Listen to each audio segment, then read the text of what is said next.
Under the cloak of night, a 7,800-ton shadow detaches from the pier, the Virginia-class nuclear submarine. It is one of the most advanced and deadliest hunter-killers ever built.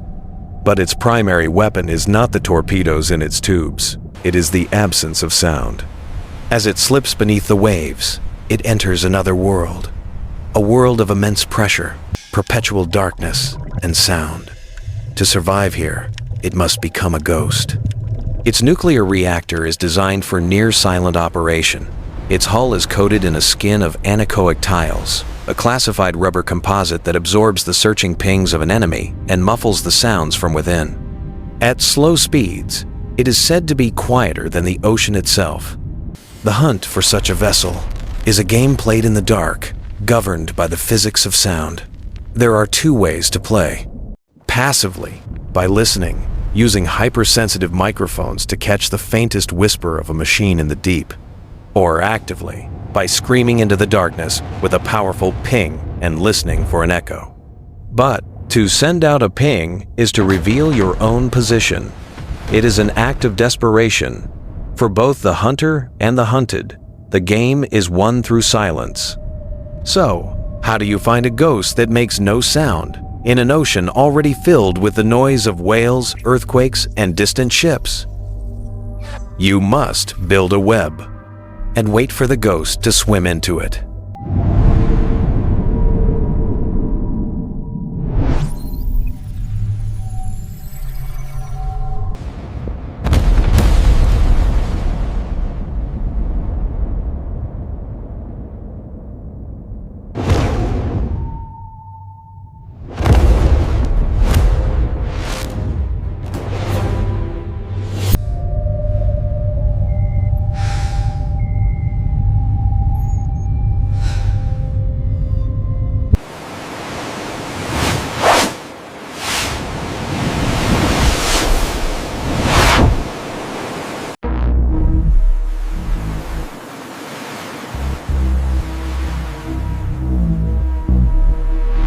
The hunt begins not on the water, but miles above it.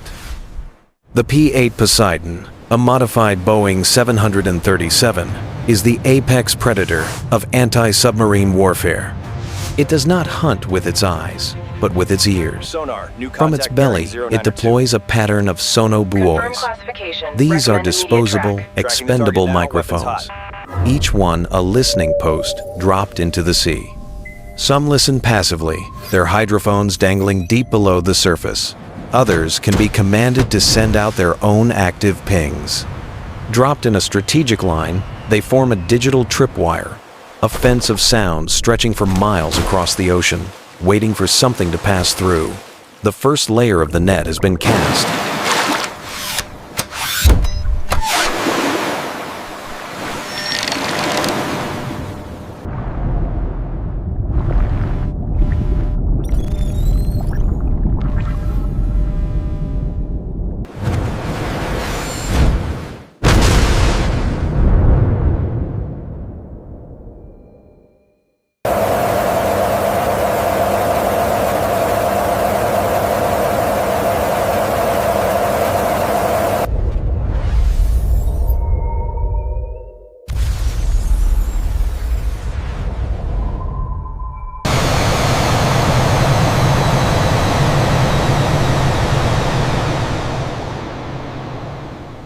The backbone of the hunting party is the Arleigh Burke-class destroyer, a warship bristling with weapons, but its most crucial tool is invisible.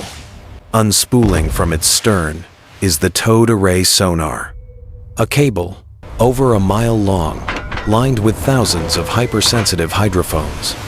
By towing it far behind the ship, it escapes the noise of the destroyer's own engines, allowing it to listen to the faintest sounds from hundreds of miles away. It is a colossal digital ear being dragged silently through the deep, listening for the signature of a nuclear reactor pump, the cavitation of a propeller, the heartbeat of a ghost.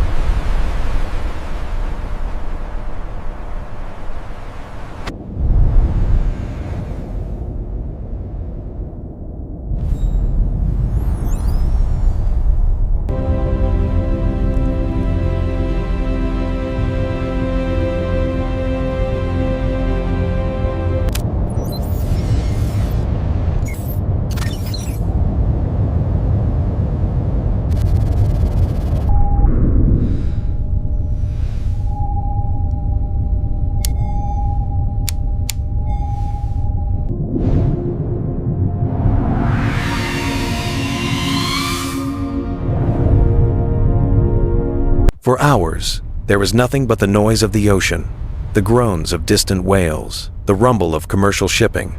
Then, a flicker. On the screen of a sonar operator aboard the destroyer, a faint, unnatural line appears on the waterfall display. It is almost imperceptible, a signal barely above the background noise. It is a transient, a sound that appears and disappears. It could be a school of fish. It could be a geological tremor, or it could be the sound of a torpedo tube door opening and closing on a submarine hundreds of feet below. The hunt now has a focus, a possible location. The net begins to tighten.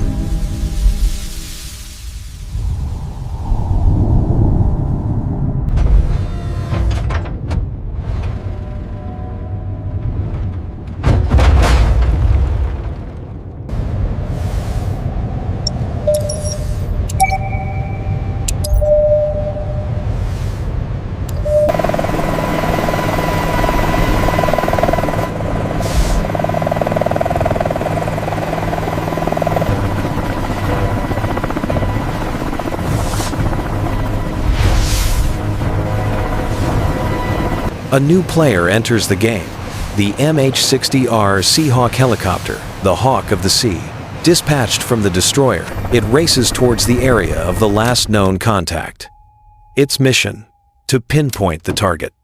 Below, inside the submarine, the world has changed. The sonar operator, his ears trained to identify every sound, hears a new signature, the rhythmic whump, whump, whump of helicopter blades transmitted through the water's surface. They know they are being hunted. The captain orders evasive maneuvers. The submarine changes depth, seeking a thermal layer, a boundary between cold and warm water that can bend and distort sound waves like a distorted mirror.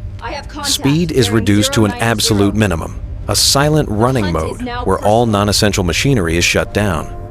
Above, the Hawk begins its deadly dance.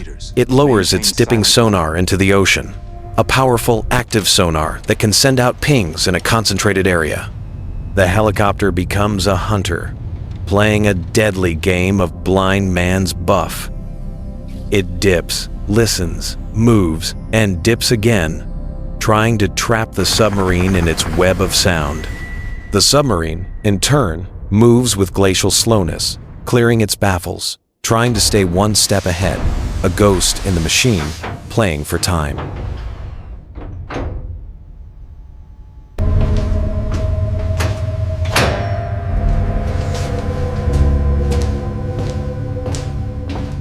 Deploy the acoustic countermeasure. Execute an evasive maneuver, Alpha.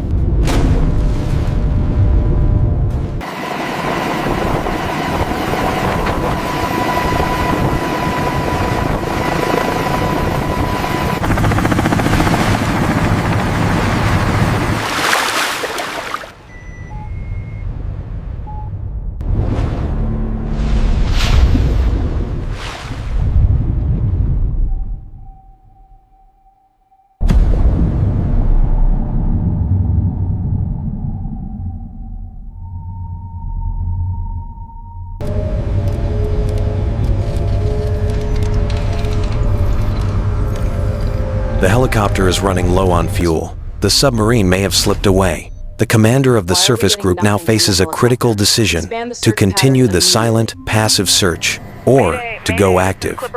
To risk revealing his own position for a chance to end the hunt, the order is given. A sound unlike any other in the ocean is unleashed. Ping, a powerful low-frequency active sonar pulse from the destroyer's main array, designed to travel for hundreds of miles. It is the acoustic equivalent of turning on a searchlight in a pitch-black room. Inside the submarine, the sound is deafening, unmistakable. Every sailor on board knows what it means. The game of stealth is over. They have been seen.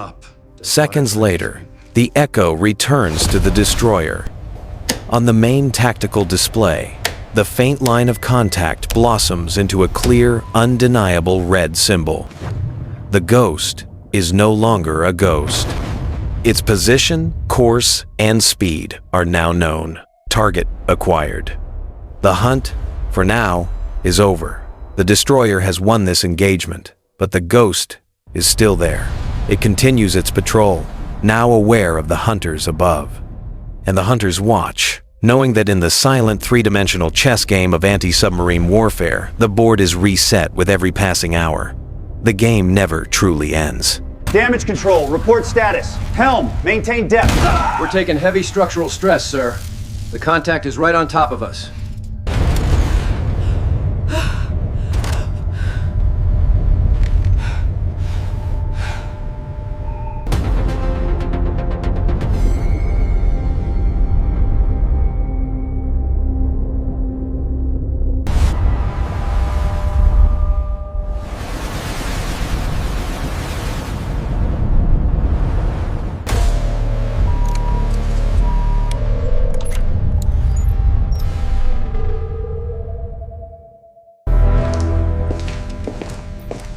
I want a firing solution on that target immediately.